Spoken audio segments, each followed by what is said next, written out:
sitting here with the Michael Gerber. Excuse my Kiwi accent on your surname. I've mispronounced it a few times, but that's quite okay. So, thank you very much for sitting down with me today. I've just got a few questions, and these are more to kind of educate the audience on who you are and kind of things that you've done, and kind of lead them into taking the eMyth journey that so many businesses around the world have gone on. The eMyth is quite an establishment. How many books have you sold? Oh, over 5 million. That's a lot. That's a lot of books. And the other thing, which impresses everyone, is you are the #1 person worldwide for dealing with small businesses. Like your business, the eMyth, has touched, would you say, 75,000 businesses? We've worked with over 70,000 clients. That's in incredible. 145 countries. Yeah.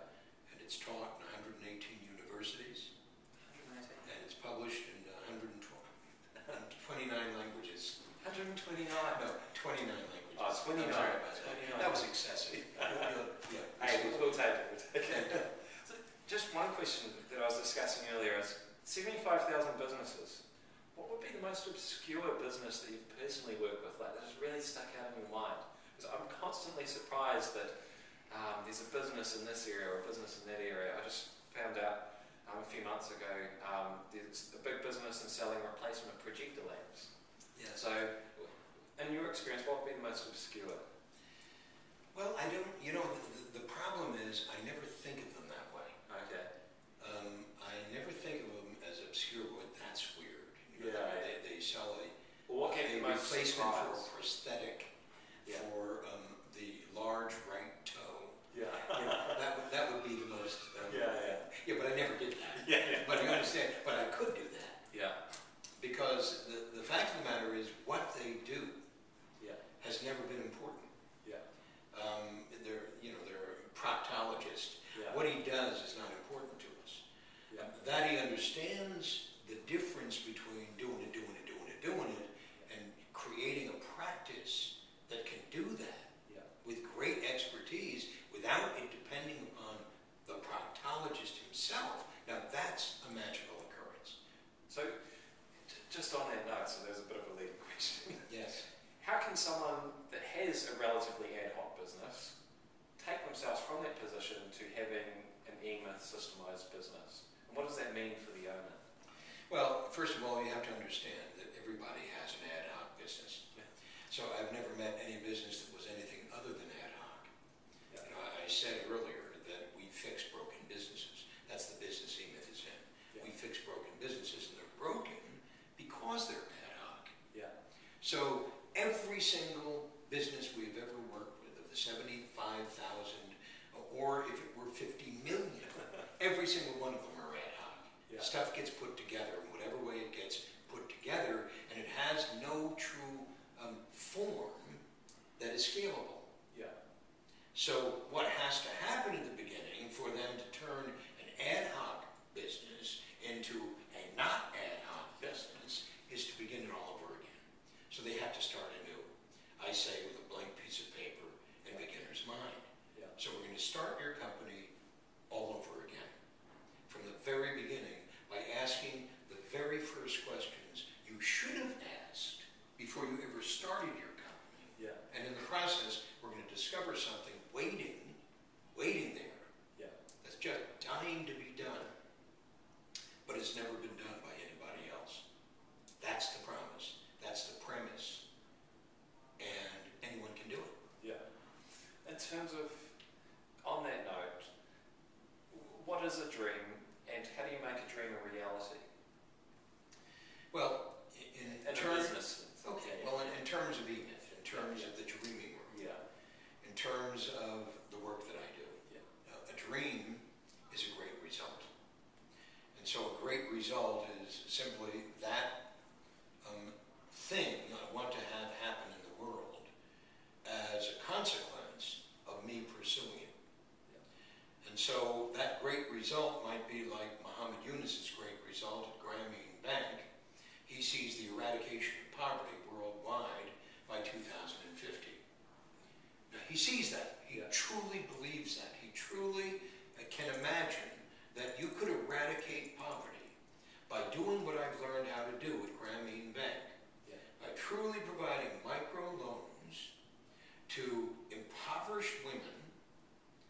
who are willing to learn what they need to do in order to grow beyond where they are, and will come together in this community of other women who have been given the opportunity to do the very same thing, abiding by the 17 rules. The 17 rules, not 6. That's very specific. Yes, not 22. The 17 rules of what we do. And he writes about those 17 rules in Banker to the Poor. Yeah. Read them.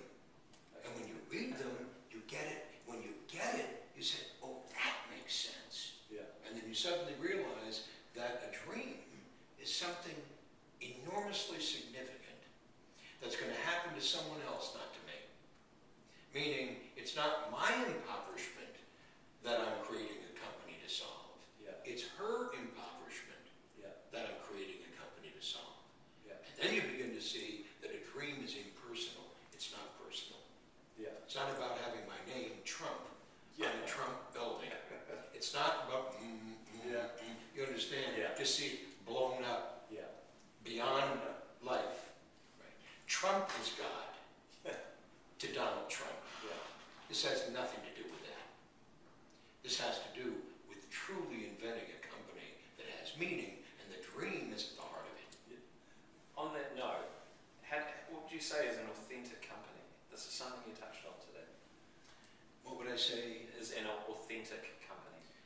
Well, an authentic company is something that has been designed, built, and grown to do something that has meaning. And it's done meaningfully. It's done authentically. Yeah. It's done truly. It truly represents a true expression of my integrity. Yeah. And if it doesn't, it's not authentic. Yeah. It's just something to use somebody and mainly abuse somebody. Yeah. It's just about greed. It's just about lust. It's just about all of the baseline things that we all know about. Yeah. And I'm essentially saying that's what has driven entrepreneurship for the past centuries. And I'm saying this is the age of the new entrepreneur, where greed and lust and all the rest of that crap isn't there. Yeah. That, in fact, all that can do is to create inauthentic companies, no matter how successful they may be. This is not about success. This is about meaning. In terms of how prolific do you see authentic companies are today, and how prolific will they be in 10 years? Prolific in what sense? Amongst the business community and worldwide. In terms of if you were to stack up 100 businesses, how many of those do you think would be authentic companies? Well, I'd say very few. Yeah. Just like I would say very few individuals are authentic individuals. Yeah. I spoke about that today. Yeah. Talk about the creator, the consumer, and the waiter. And I don't mean the guy who takes care of you at the table. But very few. Just touching on that, can you just go into a little bit more on the types of people in terms of the creator, the waiter? Yeah, the creator is Steve Jobs. Yeah. So we all know who Steve Jobs is. So would you say ideally every entrepreneur is a creator? No, I'd say every entrepreneur could be a creator. Every entrepreneur is not truly a creator, not a creator in the authentic way that I'm describing it. Yeah.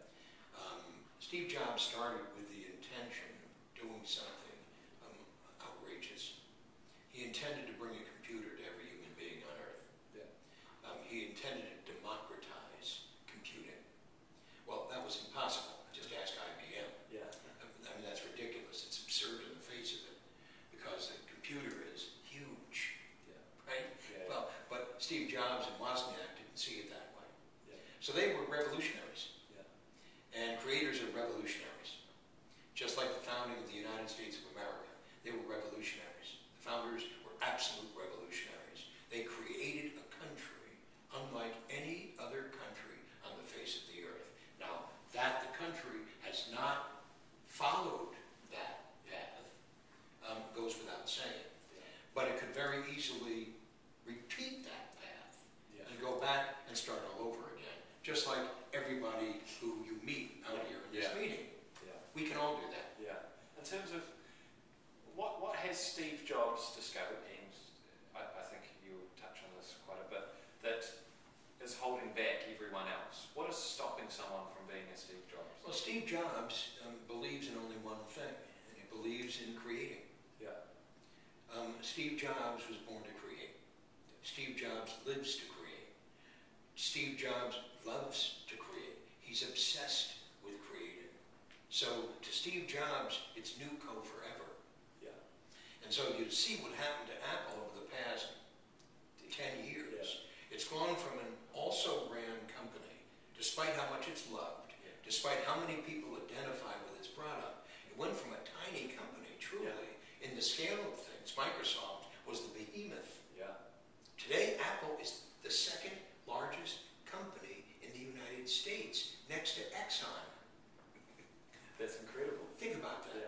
The second largest company in the United States, next to Exxon. Yeah. How in the hell do you do that? Creating. Yeah. And it never stops. Yeah. The iPod, the iPhone, it never stops. Think about this. 10 billion apps have been sold at the App Store. Yeah. 10 billion apps. And I believe that's in 3 years since it launched. Think of it. Yeah. Think of it. Yeah. It is beyond belief. Yeah. That's the power of creating. And the interesting thing with what Steve Jobs has done over the past 10 years, and you touched on this, is he's created systems that allow other people to become creators themselves. Of course. There you go.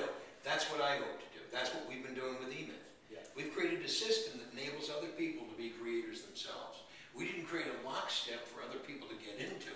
We didn't sell a franchise for other people to follow obsessively. We didn't create our own McDonald's. We created a way that everybody could create a McDonald's if they wish to create a McDonald's, or an Apple if they wish to create. That's what's so extraordinary about it. That's what's so extraordinary about the dreaming. And I think that's what makes the myth amazing. Well, it does. And the